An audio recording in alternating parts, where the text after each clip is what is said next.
অবস্থা দেখো, ঘুম থেকে উঠেই তার প্রথম দায়িত্ব বাড়ির মধ্যে কে এসেছে না এসেছে, কোনো পশু পাখি কারুর আসার জো নেই। ওর জ্বালায় জানো, চতুর্দিকে গন্ধ শুকে শুকে এখন ঘুম থেকে উঠেছে তো হিস পেয়েছে, দেখো নিজের বাথরুমে ঢুকে গেল। সবার সামনে হিস করতে লজ্জা করে না বুঝি ওর?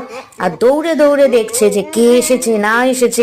সেদিন তো একটা কাঠবিড়ালি এসেছিল, তাকে পর্যন্ত তাড়া করেছে জানো। গাছে একটা কাঠঠোকরা ছিল, তাকে পর্যন্ত তাড়া করেছে, কারুর আসার জো নেই। আর চতুর্দিকে দেখো গন্ধ শুকে শুকে বেড়াচ্ছে, কে কোথায় এসেছে আর না এসেছে। অবস্থা বোঝো খালি, এর জ্বালায় যে কি করব আমরা। আর দেখো, অত বড় শরীর নিয়ে তুলসী তলার মধ্যে দিয়ে ঢুকতে পারে? তাও জোর করে করে ঢুকবে। ওর মধ্যে যদি ব্যাঙ থেকে থাকে, ব্যাঙ থাকলে তো আর কোনো উপায় নেই, ব্যাঙকে থাবা মারতে যাবে জানো, এমন অবস্থা। আর দেখো কি অবস্থা খালি দেখো, চতুর্দিকে ঘুরে বেড়াবে।